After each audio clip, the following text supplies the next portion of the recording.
साथियों नमस्कार। UP PCS 2025 mains का जो जीएस पेपर 2 है, यानी कि जिसमें पॉलिटी और आईआर और सोशल इश्यूज पूछे जाते हैं, उसका हम आपको रिव्यू दे रहे हैं और एक एक प्रश्नों का डिटेल डिस्कशन भी करेंगे आफ्टर एग्जाम।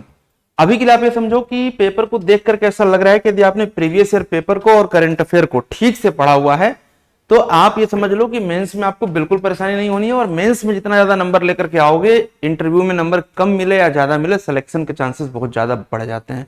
ऐसे में बिल्कुल तसल्ली से, यदि आप 26 टारगेट कर रहे हैं तो पहले आप पेपर का एनालिसिस समझिए, ठीक है। सारे क्वेश्चंस कंपलसरी होते हैं, 10-10 का पैटर्न होता है, 125 और 2 शब्द होते हैं, 200 शब्द होते हैं, वो सब आप जानते हैं। जीएस पेपर 1 में मैंने बताया, 2 में भी वही रहेगा, 3 और 4 में भी, 5 में, 6 में वही रहेगा, ठीक है।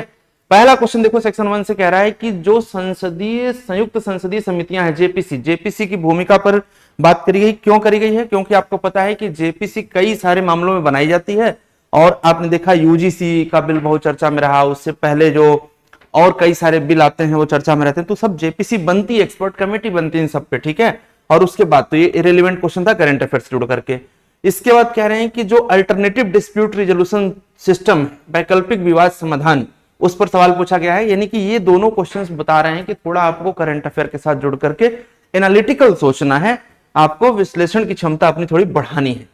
अगला क्वेश्चन कह रहे हैं कि विधायिका अपने क्षेत्राधिकार में सर्वोच्च है फिर भी वह संप्रभु नहीं है। यानी कि पार्लियामेंट के बारे में बात कर रहे हैं कि पार्लियामेंट सर्वोच्च है लेकिन फिर भी संप्रभु नहीं है, ये बात कर रहे हैं। कह रहे हैं कि इस कथन का उदाहरणों के साथ संवैधानिक, ये बार बार जो आप देख रहे हैं ना, जो कानून जुडिशियल रिव्यू में चले जा रहे हैं, बार बार कानूनों को हटाने की मांग की जा रही है।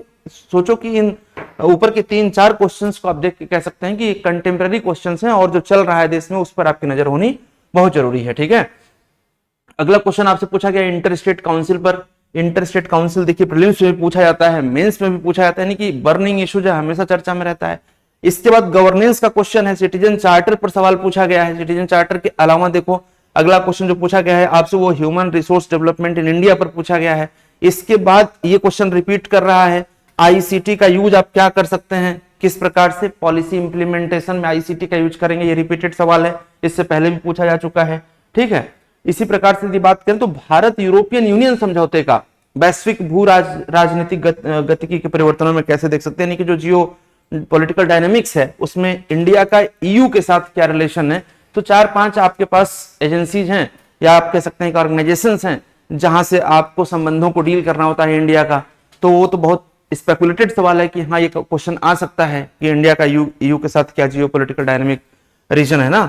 तो ये क्वेश्चन आपका पहले पेज में हम कह सकते हैं कि मैक्सिमम क्वेश्चन वो हैं जो करंट डायनेमिक्स को पकड़े हैं। यानी कि जीएस पेपर 2 की तैयारी के लिए आपको regularly Indian express, the Hindu या कोई भी ऐसा न्यूज़पेपर पढ़ना है जो अच्छे से कवर करता हो किसी भारत के साथ विदेशी मुद्दों को और भारतीय शासन की व्यवस्था को।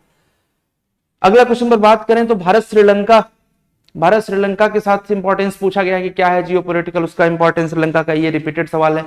सीमा पार आतंकवाद 25वां संघाई कोऑपरेशन जो ऑर्गेनाइजेशन है, चूंकि पाकिस्तान भी मेंबर है इसमें, इंडिया भी मेंबर है, तो ये क्वेश्चन भी एक्सपेक्टेड था कि करंट अफेयर से जुड़ करके सवाल आएगा ही आएगा, क्रॉस बॉर्डर टेररिज्म पर आता ही रहता है। इसके बाद देखें तो जो बड़े वाले 10 क्वेश्चन है इसमें एक कैग के बारे में आपसे सवाल पूछा गया है, पीआईएल पर बढ़िया सवाल पूछा गया है, डीबीटी पर पूछा गया है। यानी कि यदि आप ध्यान से देखें तो जो मुद्दे उठाए गए हैं वो वही उठाए गए हैं जो रिलेवेंट हैं और चर्चा में रहे हैं किसी न किसी रूप में, या अक्सर आए दिन जिन पर चर्चा होती रहती है। बस प्रॉब्लम कहां पे है कि आप लिखने की अप्रोच को नहीं पकड़ते हैं, आप ज्यादा से ज्यादा पढ़ना चाहते हैं। नहीं, आपके पास ज्ञान बहुत है, नॉलेज बहुत है, लेकिन उसको आप अपने आंसर में किस प्रकार से रिप्रेजेंट कर रहे हैं ये बताता है। क्योंकि एग्जामिनर के सामने आप नहीं जाते हैं, आपकी कॉपी जाती है और कॉपी के अंदर जो आपने लिखा है वही पढ़ा जाता है। इसीलिए प्रैक्टिस शुरू कर दीजिए ज्यादा से ज्यादा, ठीक है। ई गवर्नेंस पर क्वेश्चन है, मैक्सिमम टाइम ई गवर्नेंस चर्चा में रहता है। यूएनएससी पर सवाल है। देखिए जो हम लोग बार बार ये कह रहे हैं कि भाई चाहे इजराइल गाजा का कॉन्फ्लिक्ट था, चाहे ईरान यूएसए का कॉन्फ्लिक्ट है, चाहे इजराइल का फिलिस्तीन के साथ, उधर लेबनान के साथ कॉन्फ्लिक्ट है, रसिया यूक्रेन का कॉन्फ्लिक्ट है, ऐसा लगता है कि यूएनएससी की जो भूमिका है कहीं ना कहीं वो क्या हो रही है, यूएनएससी की जो भूमिका है वो बहुत ज्यादा डाइल्यूट हो चुकी है, वो अपने ऑब्जेक्टिव को पूरा नहीं कर पा रही है। और ये क्वेश्चन इंटरव्यू में भी पूछा जा रहा है, मेंस में भी पूछा जा रहा है। इस प्रकार से यदि आप देखें तो पूरा का पूरा जो पेपर है जीएस पेपर 2, चाहे हम लोग गवर्नेंस की बात करें, पॉलिटी की बात करें, या फिर हम लोग बात करें इंटरनेशनल रिलेशन की, वही मुद्दे पूछे गए हैं जो एक्सपेक्टेड थे, जो चर्चा में थे पिछले 1-2 साल से। इससे पता चलता है कि यदि पीसीएस की तैयारी आपको करनी है तो आपको कुछ नहीं करना है, प्रतिदिन केवल 6 घंटे लिखने की आदत डाल लेनी है। क्या लिखना है? प्रीवियस ईयर पेपर का क्वेश्चन उठाओ, आंसर लिखना शुरू करो, रैंक 1 लेकर के आओ।